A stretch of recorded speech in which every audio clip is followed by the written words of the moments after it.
Welcome to Big Life Weekly Series, where we empower high achievers to break free from limits, unlock their natural potential, and live a big life. I'm your host, Robert Acosta, and each week we will explore the strategies, mindsets, and tools you need to thrive, not just in your professional career, but in every aspect of your life. Whether you're a leader looking for a better balanced life, an entrepreneur aiming for sustainable success, or someone ready to take the next step toward your best self, this podcast is your space to grow, reflect, and take action. Let's dive into today's episode.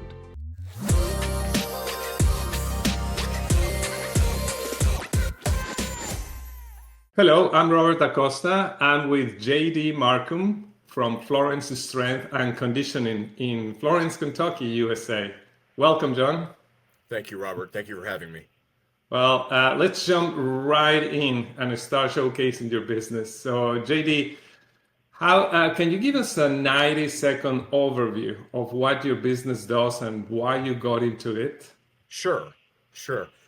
We are we're a strength and conditioning facility. Our purpose is to teach people how to just teaching fundamental movements and doing those things very, very well. We have a large percentage of the population that sits too much, isn't active, and we don't eat well. So I believe that if we strengthen the temple that we've been given, our body can heal, and we are made to do work. So we've been doing this for 13 years, and it's really been a journey and a blessing to do it. Yeah. That's great. And why you started to do this? What was your urge to do these kind of things? Well, so I in my earlier years as a young man, I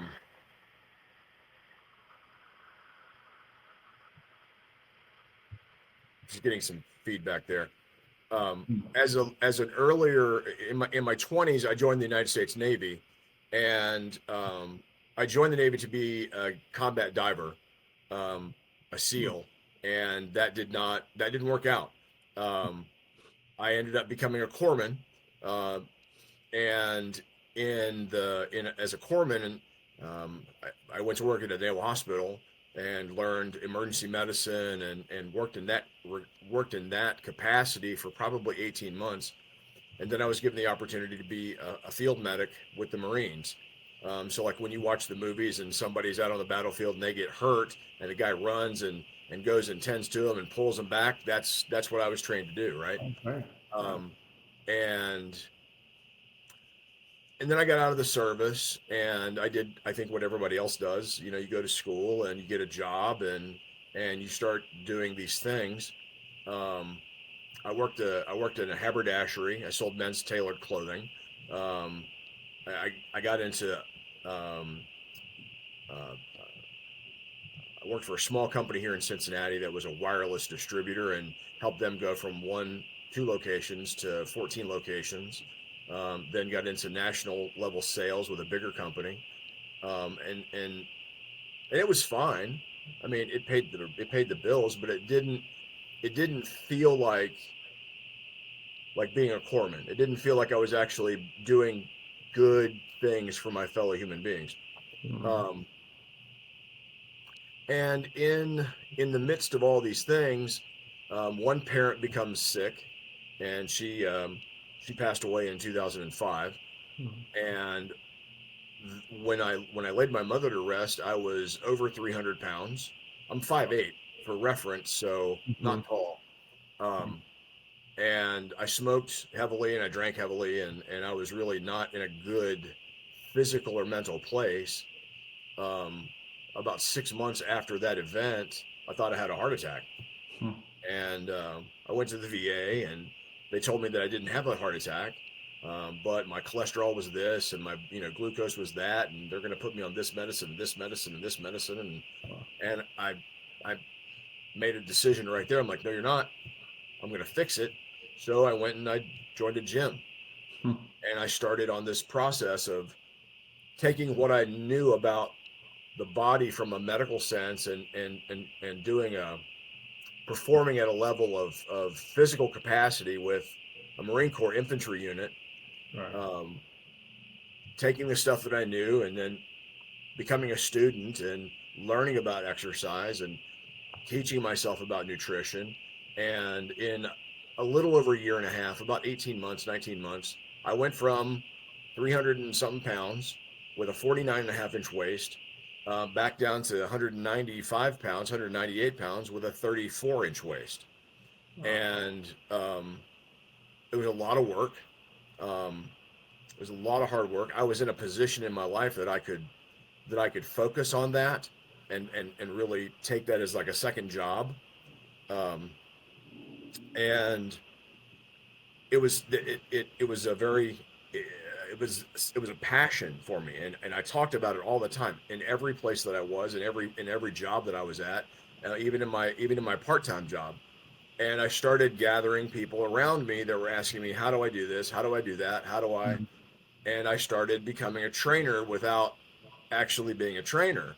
And and then my father my father becomes sick in uh, in 2006, and he started fighting cancer. And in 2010, he passed away from cancer, Mhm. from fighting cancer. And I had I had left the corporate sales world. I left the corporate. I was a national sales manager for a company, and I left that because I'm like I want to be a part of physical fitness. So I got a job with a regional company, a big regional gym. They're like, I don't know, 30, 32 locations around the area, Ohio, Kentucky, Tennessee, Mhm. um, Pennsylvania, Maryland. Um, and and that was fun, but it still wasn't fulfilling. And Wow. then when my father passed away, I made another decision. I'm not gonna sell a product. I'm gonna lead people. Um, I'm gonna teach people what I know, and I drew that from all of my military instructors. Their lead by example, right? And so I had I stepped down from my sales role and became the head trainer in this area, and set up shop in this big gym in Florence, Kentucky. I mean, it was a 35,000 square foot facility, Mhm. and I had within a couple of months, Robert, I had over 100 clients. Just, I mean, my book was full. It was always full. I set expectations with people. I didn't play around, Right. and I slowly started. And at this time, let me give some context. I was this was like 2009 when I was making this transition, and 2010, and CrossFit was still very um, under the radar. It hadn't commercialized yet, and I found Commander Mark Devine's SEAL Fit protocol, which it's like CrossFit, but there's layers on top of it, right? It's running and swimming, and it's exactly what it sounds like. And I was doing that protocol. I did that for about a year, and I cultivated a handful of people around me that were going through these workouts with me.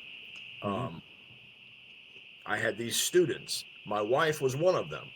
Um, and there's actually a couple of people that are in the gym currently that were my students, 12 years ago, 13 years ago. Mhm. And everything was great. Everything was going wonderfully. And I went through the CrossFit cert, and I got my certification, which is fine. Mhm. But that's when my employer decided that they were going to terminate me Mhm. because it's a conflict of interest. Wow. So it's a little nudge to I had this idea forming in my head, and I could see it. I had this vision of my own place, right? I could see it, and I knew that if I built it, that people would come. Right. And one of my clients, Brian, um, he was sick.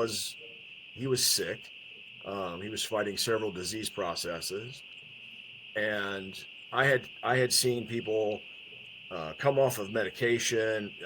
I've helped them like correct their A1C, just get healthier, lose body fat, get stronger, and I told him like if you change if you change what you're doing, then we can take those disease processes and we can halt them, potentially reverse them, right? Mhm. And um, and we did just that. With 3 years of training, he actually Wow. went into remission, right? And so Brian, um, he bought into what I was trying to. He bought into the to my dream, Mhm. and we formulated an idea to make a gym. And when I was nudged out of the commercial gym, I then went to the CrossFit gym. That lasted a couple of months, and Mhm. then we were nudged out again because we were really getting our things together. And then we had to go do it. Right, we didn't have a place to go, so we did it, and started out in a garage. Mhm. Started Yeah. out in a little 2 car garage, training 3 people at once, while we were getting all of the business stuff together. And then we went to our first location, which was like 700 something square feet, so we could train 5 people. And then we went into a 3,000 square foot, and now we're in a little over 5,000 square feet. Wow. We were Yeah. it's been an interesting thing. Yeah. We were the fourth, yeah, we were the fourth CrossFit gym in Northern Kentucky, Oh. and there's nothing wrong with CrossFit. I think that when it's planned and executed correctly, and you have knowledgeable coaches, I think that the results that you can get from being excellent at all 10 general physical preparedness traits, I think it's remarkable. Right. Um, if it's not, if you don't have an understanding of the body or how it moves or how to train people to do things correctly, that's when CrossFit gets a really bad name, Hmm. um, and you get kind of caught up by association. That's one of the reasons that I left the affiliate model. Mhm. Oh, you're CrossFit, you're going to get hurt. No, we've celebrated 13 years of business, and there have been 5 injuries in my gym, No. Yeah. and It's nothing. all 5 of those days I wasn't. No, all 4 of those 5 days I wasn't there. Mm. Um, so we differentiated ourselves in a manner that most CrossFit gyms will do Olympic weightlifting as their barbell club. So you'll learn how to do the clean and jerk and the Olympic snatch, and that really it goes well with the CrossFit model. Um, Brian was out on a business trip, and he went through one of the specialty certifications for powerlifting, Mm. and he came back to me and he's like, "We got to do this. This is like the science, and we're going to have just tremendous results." And I'm like, "Yeah, but powerlift at the time, powerlifting was predominantly equipped, so you've got on multiple layers of gear, Right. and it's powerlifting is 3 lifts. You're moving in 2 planes of motion. Um, it's not really athletic. It wasn't really the model or the image that we were trying to sell people to come off the Oh. couch and get healthy." And So you didn't pursue it. Oop.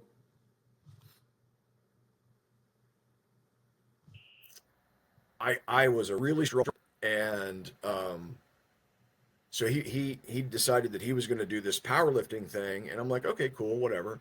And he started writing programming for it, and I looked at it and I watched him, and I'm like, okay, he's getting better, he's getting faster, he's getting stronger. cool. Let me try this. Mhm. So I started doing the work, and I started getting a little stronger. And then I was supposed to go get Olympic. The idea or the plan was that he was going to be the powerlifting guy, and I was going to be the Olympic lifting coach. And I was going to go get Ollie certed and do all that stuff. And I got the flu Hmm. and laid on the couch for a week and had to miss that cert. So I called CrossFit and I'm like, hey, I got this. I couldn't make it because I got the flu. Can I just transfer? And like, yeah, there's a powerlifting seminar next weekend up in Cincinnati. I'm like, okay, I'll take that. And I went and I met Laura Phelps, who is on social media. She's Queen Bee Power. Laura Phelps was a four-time all-time world record holding power lifter. She was trained by Louis Simmons out of Westside Barbell. She is her just a 11.3 something times her body weight as a total, which is at 181 pounds. It's a remarkable number, Wow. remarkable number. Gifted athlete. So I went through the seminar and I met them and really got my hands and my head around the science of what they were teaching. And it's all based off of like 80s and 90s, 70s, 80s and 90s Russian and Romanian already published science, right? So Verkhoshansky, there's a textbook in exercise science. Um, One of them is written by Verkhoshansky. Um, there's another book called Super Training. Um, all of this stuff is just tried and true published science, and we started applying it into our model of the gym. Mhm. And soft tissue injury went down 75, 80%. Um, the experience that people were having improved. They were getting stronger. They were getting faster. And then there was a challenge to do a powerlifting meet. Right. So there's like eight of us in this little teeny club that we're doing, and everybody's sitting there kind of sheepy. And I said, I'll do it. So I went and I did my first powerlifting meet, Right. and I absolutely fell in love with the sport. Yeah. Absolutely For fell in you, love with the for sport. you, for you, Huh? but it's not, but for you, but it's not part of your business for the general people. Or are you implementing this for other people?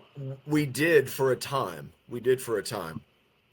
So this is like 2014. So in 2014 to 2020, we we implemented this as part of our business practice. Um, we affiliated with a big powerlifting association nationwide. We were hosting 3 meets a year. That was probably 15 to 18% of our annual revenue came off of those three events. And I would have hosted more if the schedule would have allowed it, but it didn't. Um, based on the gentleman that I was working with out of West Virginia.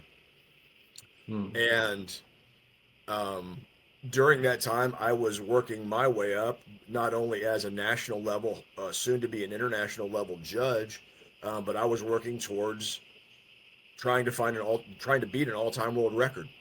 Hmm. Because I met Louis Simmons, and Louis Simmons said, if you can get an all-time world record out of your gym, I'll Westside certify your gym, which would bring all these people wanting to learn and to do powerlifting into the gym. So it would have been a feeder into the business model for new clientele. And JD, for the business that you have right now, hmm, what would you say is your ideal client, and what is the outcomes that they expect when they work with you? so our ideal client is, we have three, I would say. Mhm. Four. I would say four ideal clients, but our the bulk of our clientele is going to be someone who has an understanding of what barbell movements are, what the gym is. They know what it is. They may have gone to Planet Fitness, or they may have gone to some kind of commercial facility. Um, but they don't have an understand. They don't have a knowledge piece. They don't have an experience piece. You can know about something, but you really know it when you do it, right? Um, so our ideal client is somebody who is looking for guided guided education in how to use barbell and why barbell. Um, Barbell gives you the greatest dividend on the investment. When you do a back squat, you engage every single muscle, meridian, um, Mm-hmm. literally the entire body is engaged when you're doing a back squat. It is a completely functional movement. Um, we know now that the more muscle mass we have, the more longevity we have in our life. It is the muscle of longevity, or it is the organ of longevity. Mm-hmm. Um, there's studies that show if your grip strength goes down a couple of percent, then you are more prone to depression.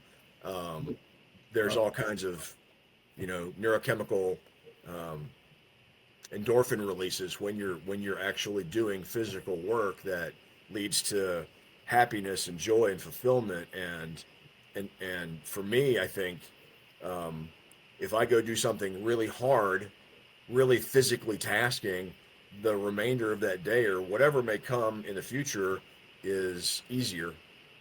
So yeah, our ideal client would be somebody who is seeking knowledge, guided education in this particular physical thing, and a sense of community. That's good. Yeah, so I know you've been in different disciplines, and you have tried different disciplines, and you have changed in different disciplines. So, what do you see as the coming trends within this industry of health and wellness? I would say, and how you're staying on top of that. What is coming? Okay.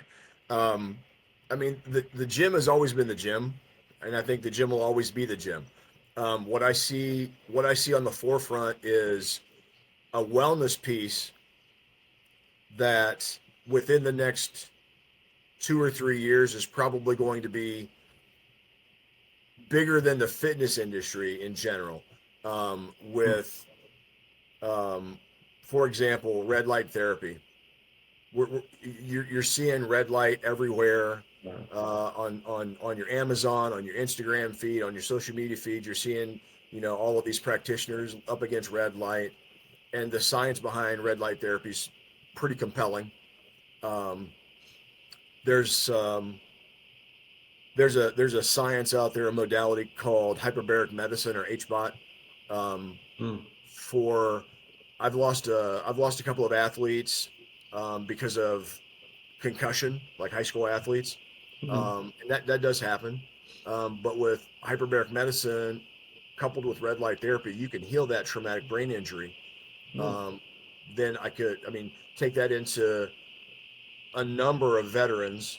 I have several friends that have TBIs, or even law enforcement, first responders that have traumatic brain injuries, people who have suffered strokes. There's ways to use these burgeoning wellness technologies to heal that tissue. Um, there's even stuff with like so with I have radiation fibrosis to my neck.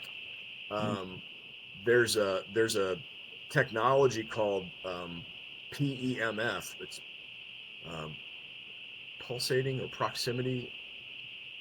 Not sure of the P, but yeah, so it you can it's a wire around. It's contained in this sheath, and it emits a particular electromagnetic frequency, which will have a response in the tissue down at the quantum level. Um, I studied biology, but quantum level biology is yeah, that's it's higher. gone over my head a little bit, um, and I'm getting my head around it, but it's just different than anything I was taught in college. Right. Um, so I think what we're going to see in the next couple of years is a big the trend is going to be offering these services like sound beds, PEMF, hyperbaric medicine, red light therapy. And I actually do have a business model or a business plan to, I can't do it in the facility that I have. I'm limited by size. I'm limited by stuff. I got a whole bunch of stuff in my facility. Um, but I recognize that there's a need for that. I recognize that there's opportunity to heal people, and that's really what I feel like my purpose is I want to help people get healthy. Um, and um, are you familiar with Nikola Tesla? Yes. Well, Okay. I've heard something, I've read something about their studies and their discoveries. Yeah. Yeah, yeah. So, like, Wi-Fi, he invented that or discovered that, right? There was Hmm. a story about he and Mark Twain had a relationship. They were friends, Hmm. and Mark Twain suffered from dyspepsia, which we call irritable bowel. Right. Um, Tesla put him in the center of a circle and had these frequencies pointing at him and blasting him, and the story goes that 30 days of treatment, he was cured from dyspepsia for the Hmm. rest of his life. Hmm. Um, so that was 120 something years ago. I go. So Yeah. um, it's like with my neck, like the radiation is a frequency and it caused damage to the tissue.